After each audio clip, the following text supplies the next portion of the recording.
toi et moi, lorsqu'on était petits, on nous a dit des choses dans lesquelles aujourd'hui on ne croit plus parce que ces choses-là ne sont pas la réalité dans notre environnement, dans sa globalité. Comme je pense que toi et moi, aujourd'hui, on est les dindons de la farce sur plusieurs sujets.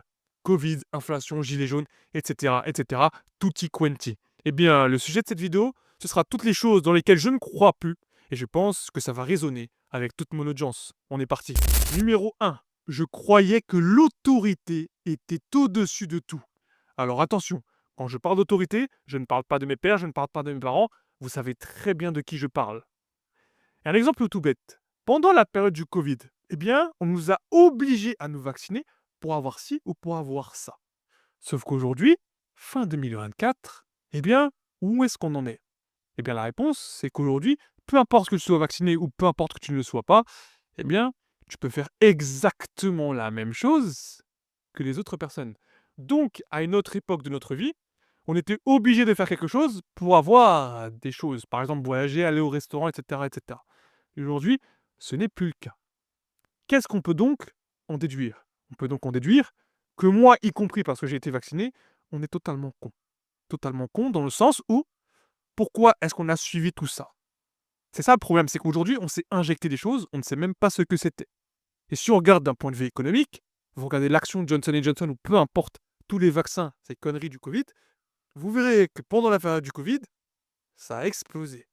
Donc en soi, à qui tout ça a profité? Je pense que la réponse, vous la connaissez déjà. Numéro 2, je croyais qu'il fallait H24 éviter le conflit. Alors qu'aujourd'hui, je sais très bien qu'il faut affronter le conflit. Mais ce qui est assez marrant, c'est que dès lors que tu vas éviter le conflit, tu as deux options. Soit tu es vu comme quelqu'un de stoïque, soit tu es vu comme quelqu'un de faible.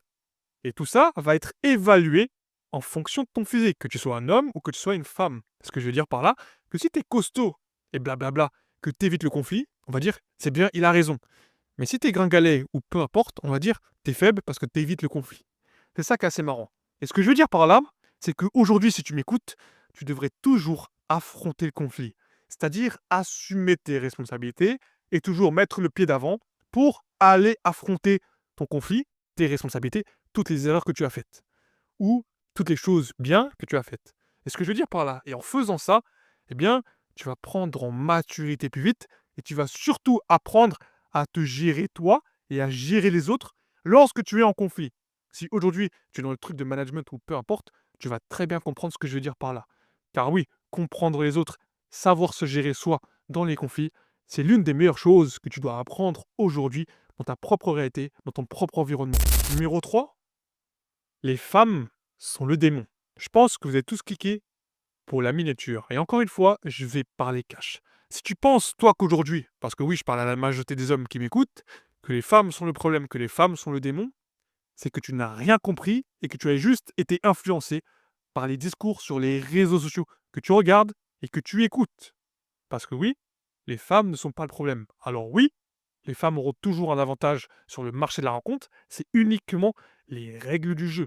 À chaque fois que tu vas entreprendre quelque chose dans ta propre vie, il y aura des règles explicites et implicites. À toi de les analyser et à toi de jouer avec. Parce que oui, je vais te dire un truc, si aujourd'hui il y a des femmes qui ont de l'attention d'hommes, il y a aussi énormément d'hommes qui ont l'attention des femmes. Et toi tu vas me dire oui mais ils sont riches et blablabla. Encore une fois, tu n'as pas compris le message et tu n'as pas compris le sens de la chose. Travaille de ton côté et essaie d'arriver à ce niveau-là. Parce que oui, il y a forcément un niveau, forcément un problème dans ta vie qui te fait penser que ces choses sont la réalité. Et encore une fois, lorsque je trouverai la bonne ou peu importe, tu comprendras directement pourquoi je te dis ça et pourquoi je te dis que les femmes ne sont pas le problème et les femmes ne sont pas le démon. À chaque fois que tu vas réagir de façon masculine, tu verras qu'elle réagira de façon féminine. C'est comme ça que la nature fonctionne, et ça fonctionnera toujours comme ça. Numéro 4, je croyais qu'il fallait à tout prix avoir une relation de couple avec le sexe opposé. Alors là, quand j'étais plus jeune, je pensais vraiment qu'il fallait tout ça.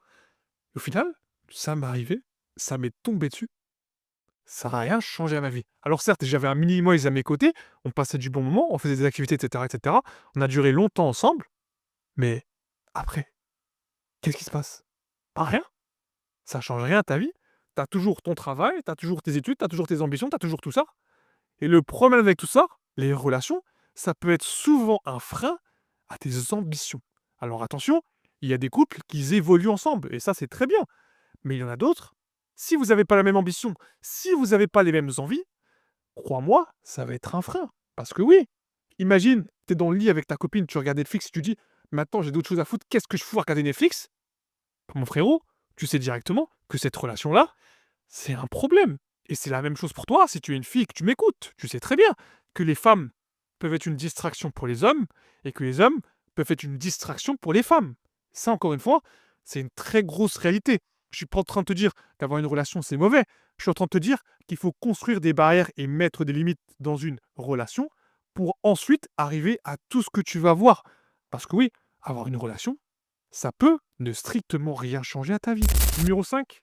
Lorsque j'étais plus jeune, je croyais que le temps était illimité. Je vais te dire quelque chose. Si j'avais entrepris toutes les choses que j'ai entrepris aujourd'hui à 18 ans, je serais totalement dans une autre sphère de ma vie. Mais ce qui est assez paradoxal, c'est que toute expérience que j'ai prise de mes 18 ans à aujourd'hui mes 25 ans, eh bien, c'est tout aussi important dans l'évolution. C'est ça qui est assez drôle. Aujourd'hui, on te dit, lorsque tu es jeune, que tu as du temps. Profite, fais ci, fais ça, expérimente. Alors oui, expérimente, mais attention sur les choses que tu expérimentes, sur les choses que tu fais. Car oui, si aujourd'hui tu fais un enfant à 18 ans, tu sais que ça peut être problématique. Et encore une fois, je ne juge personne qui a eu un enfant à 18 ans. Tu comprends mon message. Ce que je veux dire par là, c'est que le temps n'est pas illimité. Le temps est limité. Parce que oui, si aujourd'hui tu es capable de faire ci, à 30, 40 ans, lorsque tu auras une famille, lorsque tu auras un travail ou peu importe, ce ne sera peut-être pas le cas. Et ça qui est hyper important à comprendre. Le temps file, le temps passe, et crois-moi, tu vas cligner des yeux, le temps passera en un claquement de doigts. Merci à tous d'avoir suivi cette vidéo. C'était Mickaël. Prenez soin de vous. Marche avec confiance, marche avec vérité. On se retrouve pour la prochaine vidéo.